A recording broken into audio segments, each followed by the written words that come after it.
The first time my wife called me financially reckless, it wasn't in private. It was at my own sister's birthday dinner. 8 people at the table, wine glasses half full, laughter fading. She said it lightly, like a joke, but she didn't smile. By the time dessert came out, everyone was looking at me differently. And 3 weeks later, she repeated it again, this time in front of our accountant. That was the moment everything shifted, because he didn't nod. He cleared his throat. If you've ever been labeled something you knew wasn't true, stay with me. This story isn't about money. It's about what happens when a reputation is quietly rewritten and someone finally checks the numbers. The dinner should have been simple. My sister turned 35. We booked a long table at a small Italian place downtown. Nothing fancy, warm lighting, brick walls, the kind of place where conversations overlap and no one listens too closely to the next table. Maya sat beside me, calm, polished, always composed in public. Halfway through the meal, my brother-in-law asked about the new car I'd been researching. Just researching, not buying. Maya laughed softly. "Oh, Daniel loves to research things he can't afford. He's financially reckless like that." The table chuckled. I didn't. Reckless. It wasn't a word we'd ever used before. I handle our finances. I always have. Budget spreadsheets, investment tracking, retirement contributions, emergency fund. I don't gamble. I don't overspend. I don't carry credit card balances. Reckless didn't fit. I brushed it off that night. Maybe she meant impulsive. Maybe she meant ambitious. But on the drive home, I asked her about it. "You embarrassed me," I said quietly. She kept her eyes on the road. I was joking. It didn't feel like a joke. She shrugged.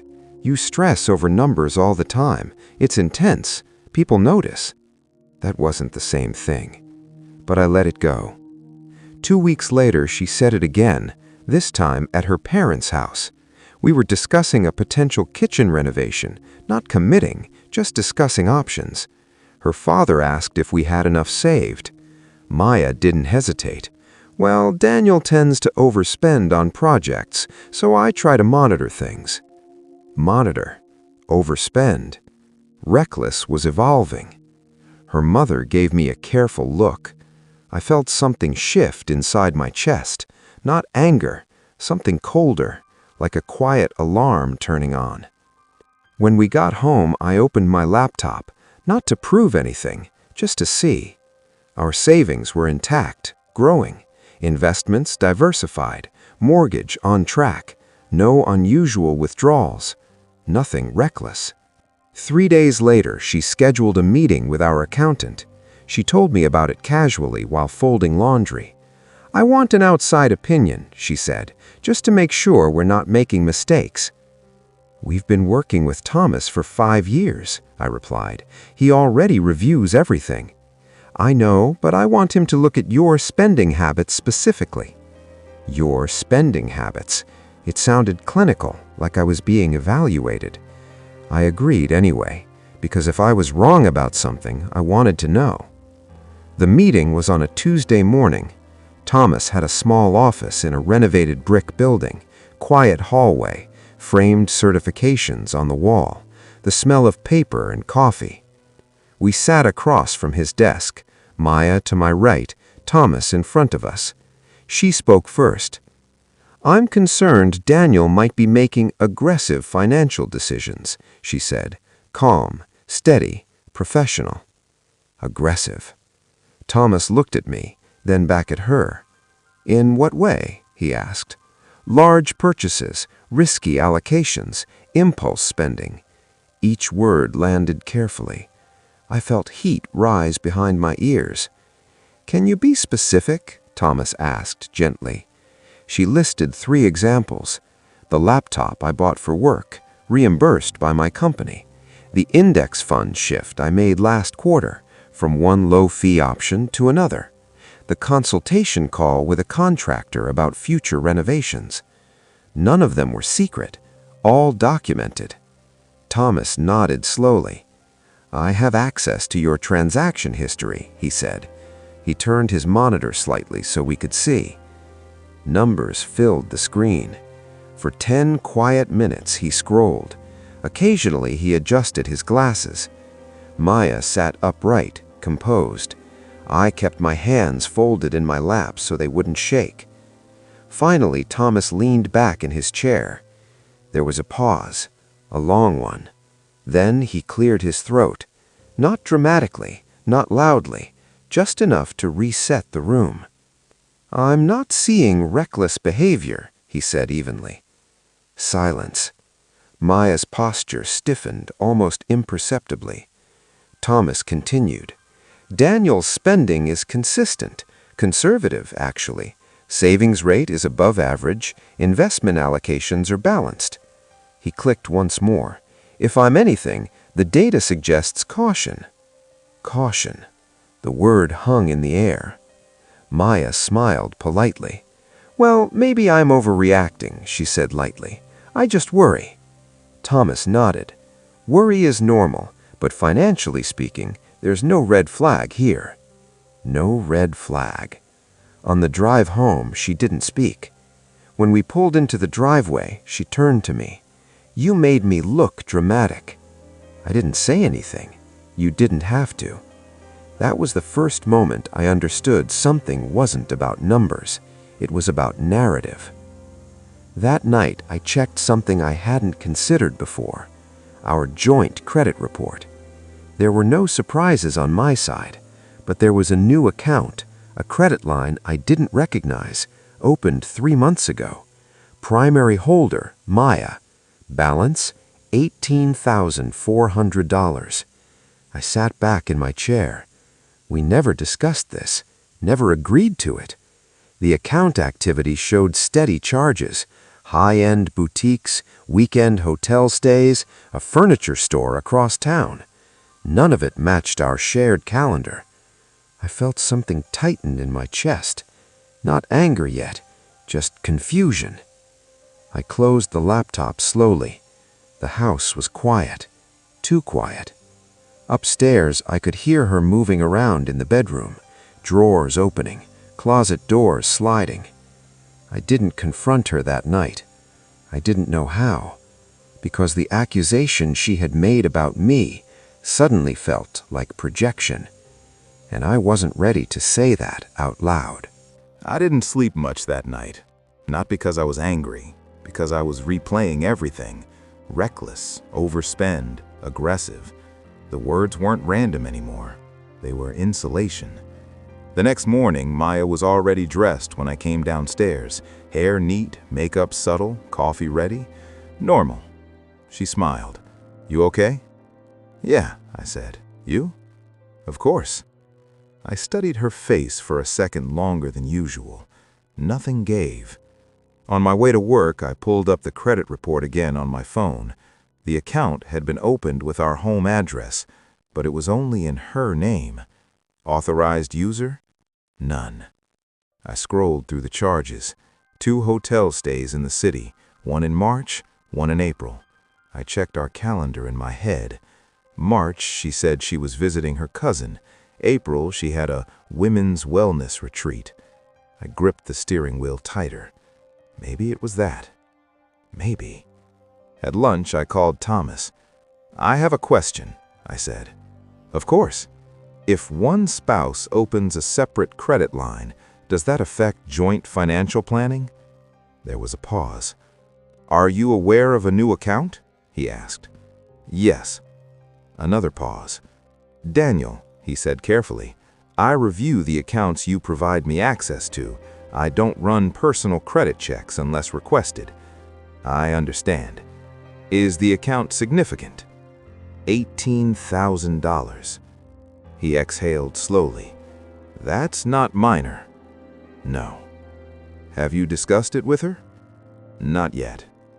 He was quiet for a second. "If you're asking me professionally," he said, "transparency is the foundation of joint planning." That word again, foundation. When I got home that evening, I didn't confront her directly. I asked a question instead. How was your cousin in March? She looked up from her phone. Good. Why? No reason. And the retreat in April? She hesitated. It was fine. Why are you asking like that? I'm just trying to keep track of our timeline. Her eyes narrowed slightly. You think I'm lying? I didn't say that. Silence. She stood up. You've been distant since the accountant meeting. Because something feels off. She crossed her arms. What feels off? I watched her carefully. The credit line. The word landed. For half a second, something flickered across her face, then it disappeared. Oh, that. Yes, that. I opened it in case we needed flexibility. Flexibility for what? For projects, emergencies. $18,000 worth? Her jaw tightened. I didn't think I needed permission. It's not about permission. It's about partnership. She laughed once, short, sharp. You mean control. There it was. Control. You handle everything. You decide what's wise, what's reckless. I wanted something of my own. So you called me reckless first? She stared at me. That's not connected. It feels connected.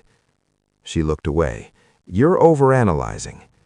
Maybe I was, but the pattern was clear now. Step 1, publicly question my financial judgment. Step 2, position herself as the cautious one. Step 3, quietly open a large credit line. If something went wrong later, the narrative was ready. I sat down at the kitchen table. What did you spend it on? She hesitated. Personal things. Like what? Clothes, furniture. For where? For here. We didn't get new furniture. She didn't respond. The silence stretched. Where did you stay in March? I asked, quietly. Her eyes snapped back to mine. Are you serious right now? Yes. It was my cousin. Which hotel? She opened her mouth, closed it. Then she said something that changed the temperature of the room. You've always needed to be right. Not an answer, a pivot. Which hotel? I repeated. She grabbed her bag from the chair. I can't do this when you're like this. Like what? Accusatory, suspicious. The words echoed. She walked towards the stairs. Where are you going? Out. It's 9 p.m. I need air. The front door closed. I sat there alone. My heart wasn't racing. It was sinking. Because I realized something. If she truly believed I was reckless, why would she hide spending from me? And if she didn't believe it, why build the story? At 10:12 p.m., my phone buzzed, not from her, from a number I didn't recognize. It was a text. Hey, Daniel, this is Mark. We met briefly at the hotel in April. I didn't realize you were married. My vision narrowed. I read it again, 3 times. Then another message came. I think you should know the full picture. I didn't respond. I couldn't. Because suddenly, the credit line wasn't about independence. It was about something else entirely. And the word reckless had never been about money. I stared at the message for a long time before replying. My hands weren't shaking. They felt numb. Who is this? I typed. The response came almost immediately. Mark Reynolds. We talked in the lobby at the Crescent Hotel. You asked about parking. The Crescent. I searched the credit statement in my head. April. Crescent Hotel. $2,480. 2 nights. I swallowed. What do you mean you didn't realize I was married? I wrote.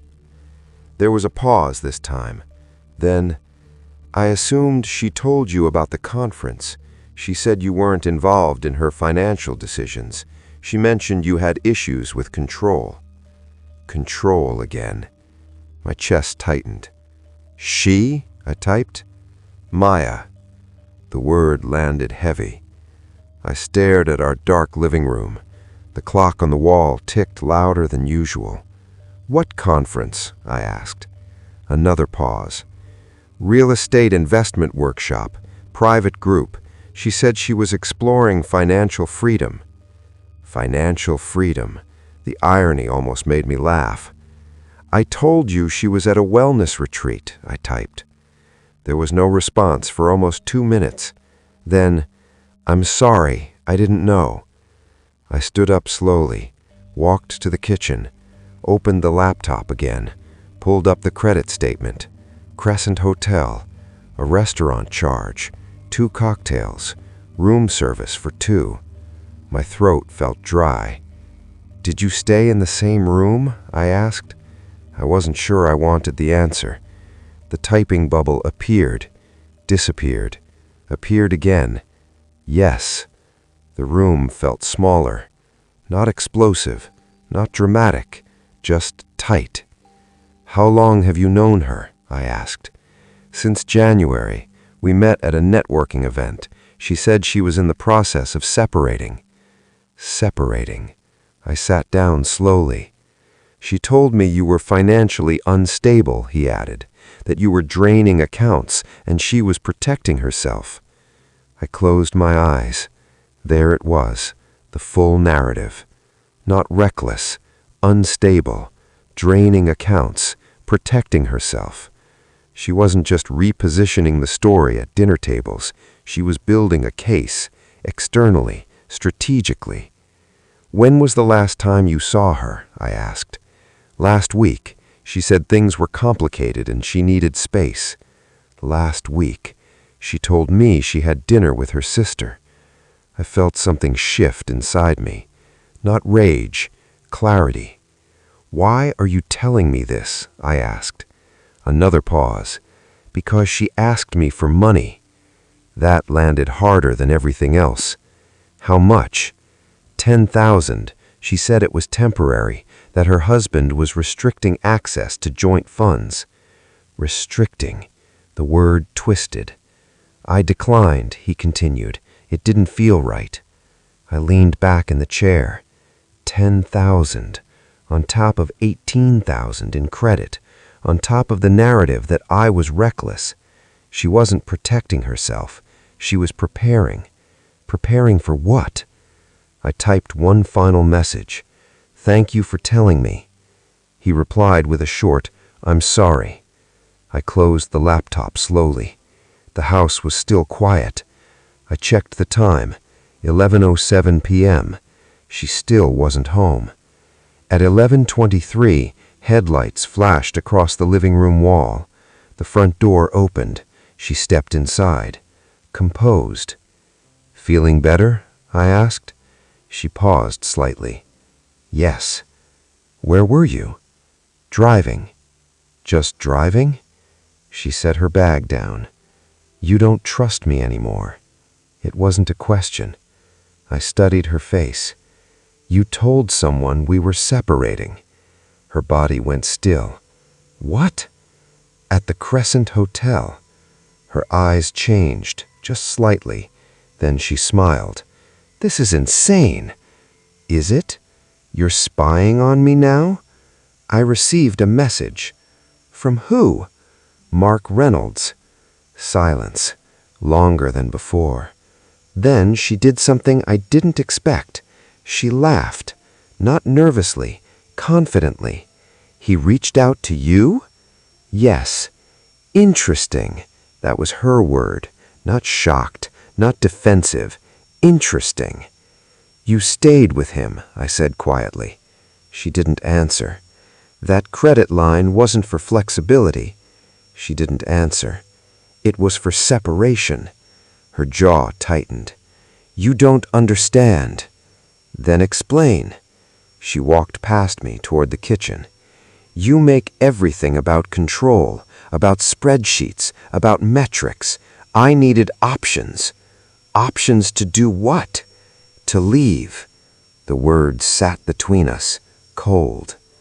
You told him I was draining accounts. You monitor everything, she snapped. Every transfer, every purchase. Because that's responsible. Because you don't trust anyone else to decide. Silence. She turned toward me. You would never agree to separate cleanly. You'd debate it, audit it, reduce it to line items. And your solution was to create a financial case against me? I needed leverage. There it was. Not passion, not romance. Leverage. The credit line, the hotel stays, the public comments, the accountant meeting, all building toward a narrative that I was reckless, unstable, controlling.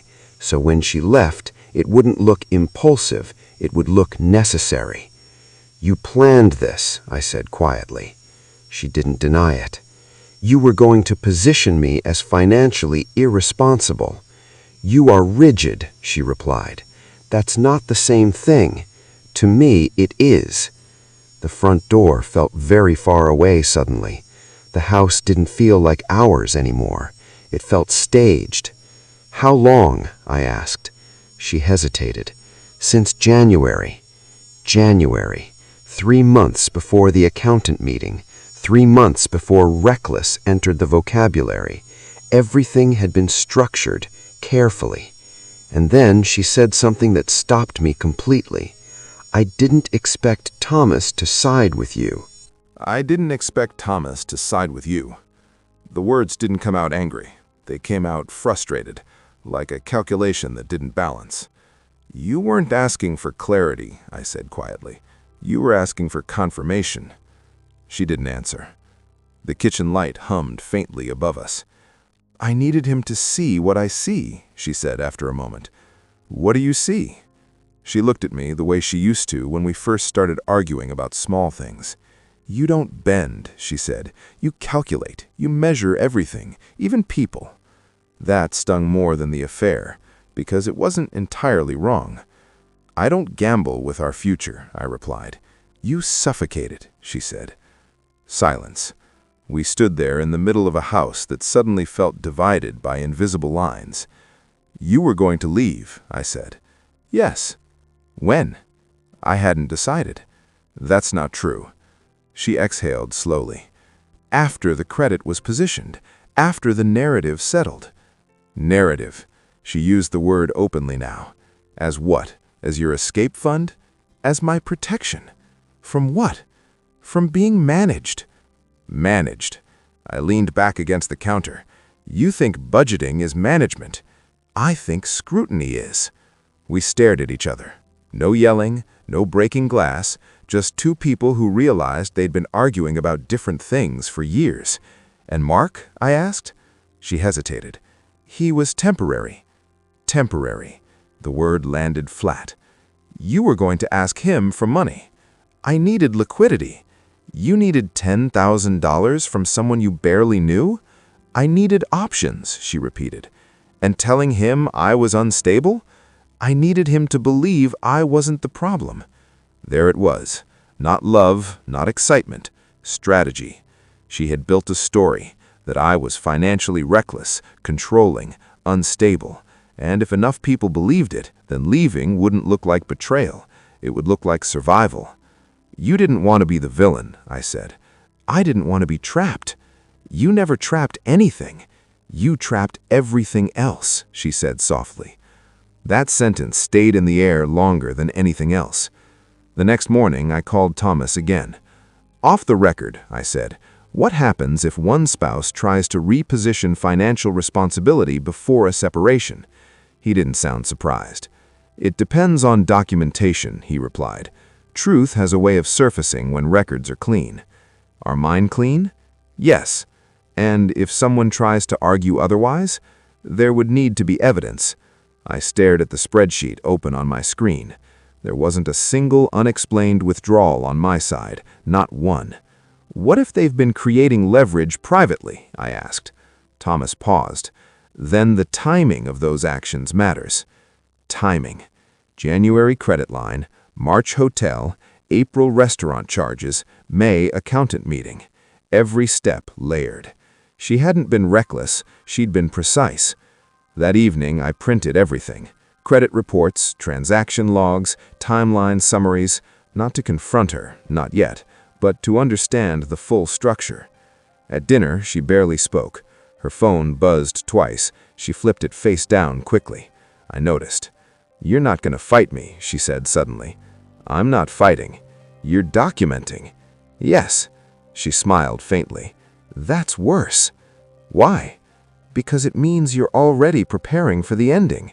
I didn't respond, because she was right. I wasn't trying to win her back. I was trying to preserve truth. 2 days later, something unexpected happened. Thomas called me again. "Daniel, I need to tell you something." My stomach tightened. "What is it?" "Maya requested copies of historical statements last month." "For what reason?" "She said she was auditing past allocations. She specifically asked if there were any withdrawals that could be interpreted as personal indulgence." Personal indulgence. She was looking for something, I said quietly. "Yes." "Did she find anything?" "No." He hesitated. "But she seemed disappointed." Disappointed, because the data didn't support the narrative. That night, she stood in the doorway of the bedroom while I packed a small overnight bag. "You're leaving?" she asked. "For a few days." "Running away?" "No." "Then what?"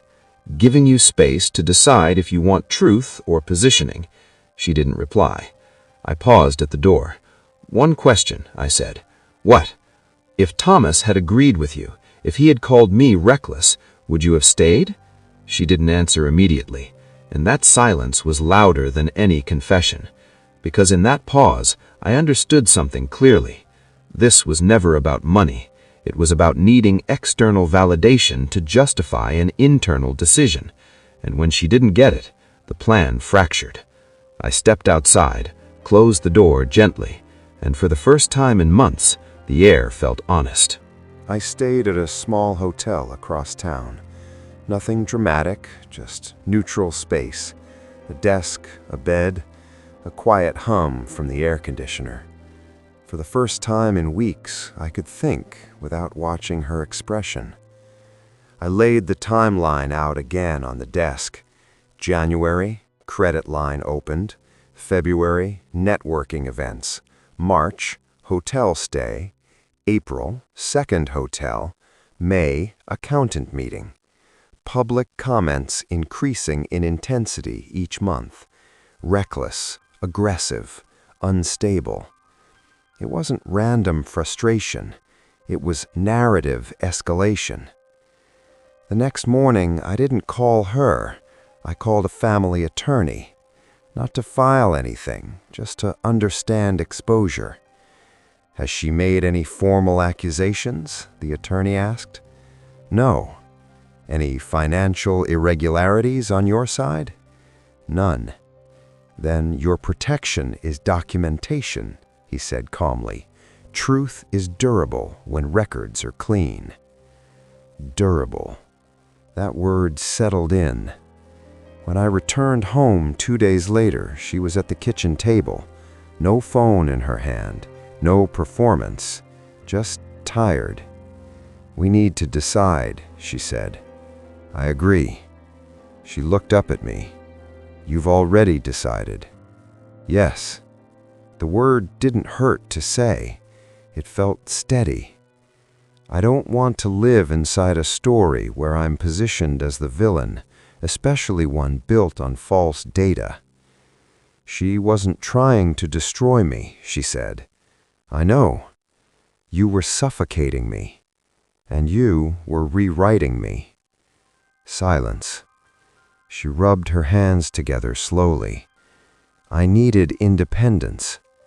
You needed an exit strategy." She didn't argue. "I didn't expect you to stay calm," she admitted.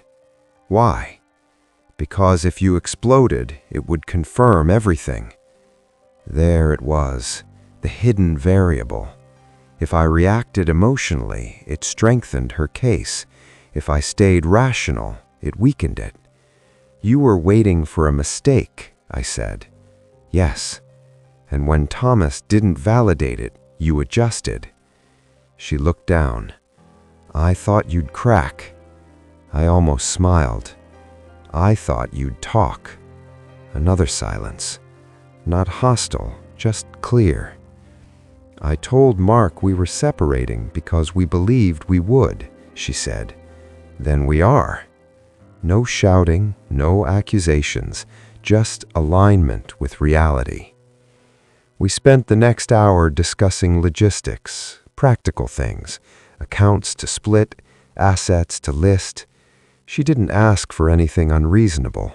I didn't withhold anything. The numbers were simple. They always had been. Before I went upstairs to pack more things, I asked one final question. Did you ever truly believe I was reckless? She hesitated. No. Then why use the word?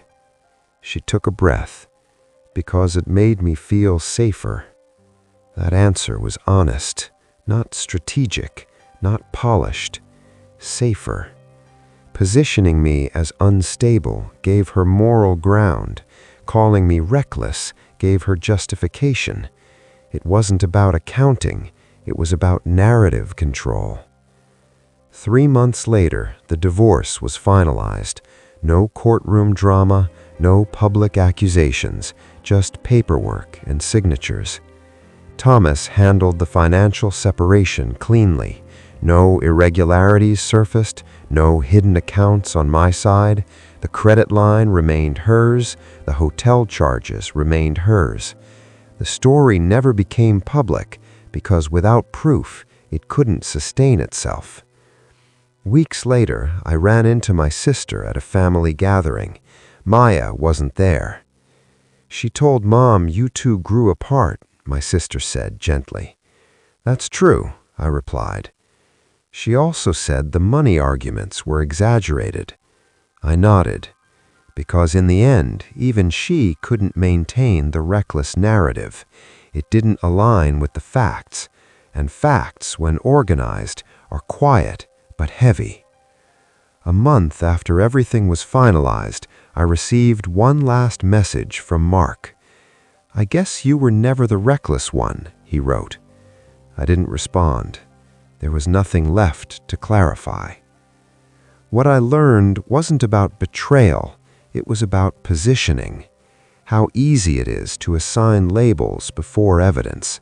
How quickly perception shifts when someone speaks confidently. And how important documentation becomes when character is questioned. She wasn't evil. She wasn't malicious. She was afraid. Afraid of being financially dependent, afraid of being controlled, afraid of leaving without moral cover. So she built one, carefully, layer by layer, until the numbers didn't cooperate. And when the accountant cleared his throat that day, it wasn't dramatic, it wasn't loud, it was subtle, but it changed the direction of everything. Because once neutral data enters a narrative built on emotion, the structure weakens. I didn't win. I didn't celebrate. I simply stayed steady. And sometimes, in conflicts like this, that's the only leverage you need. If you've ever been labeled something you knew wasn't true, remember this. Stories are powerful, but records are stronger. And when someone tries to rewrite your character, stay calm, keep your documents, let the numbers speak. That's the quiet verdict. That's the silent tribunal.